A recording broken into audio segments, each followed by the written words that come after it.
All right, pop quiz. What percentage of Colorado River water usage in our state goes to agriculture?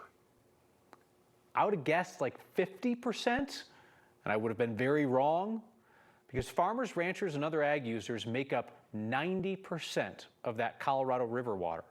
Our Brian Wendland introduces us to a fifth-generation farmer on the Western Slope who's trying to balance conservation, tradition, and their work feeding the rest of us. On Colorado's Western Slope, agriculture is king. That's why the West was settled, was agriculture.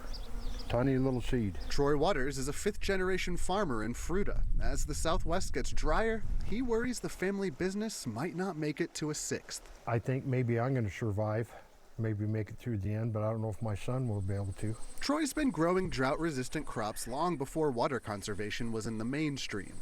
His cash crop is alfalfa grown for seed, which uses way less water than its counterpart grown to feed animals. When they first started talking about demand management and everything, I said, shoot, somebody ought to subsidize me for raising alfalfa seed. I've been conserving water for the last 20-some years. He wants to use even less water now.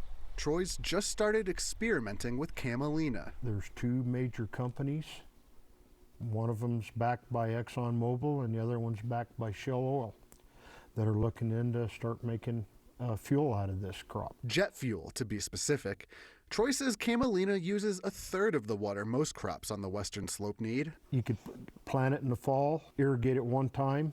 If we had a winter like we had this winter, you probably maybe not even irrigate it in the spring. There is a problem with this new crop, though. Despite the green energy benefits, the government isn't subsidizing it like corn or soybeans. We're trying to save water, and maybe it's a crop that we can keep raising out west, stay in business farming. Right now, we have 1,630 CFS going into the diversion canal. Tina Berganzini makes sure Troy and other farmers in the Grand Valley get their water.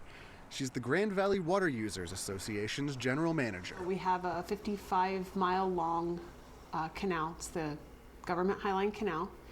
It's a direct diversion from the Colorado River. The association provides water to just over 24,000 acres of Grand Valley farmland.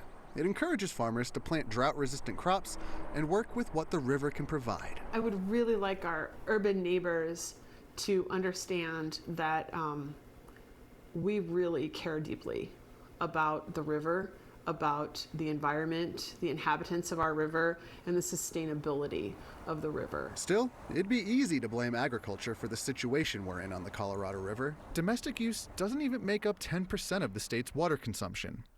90% of the state's water goes to agriculture. The rest is used by industry. It affects the food that is grown. It affects the cost that everybody pays at the grocery store for that food.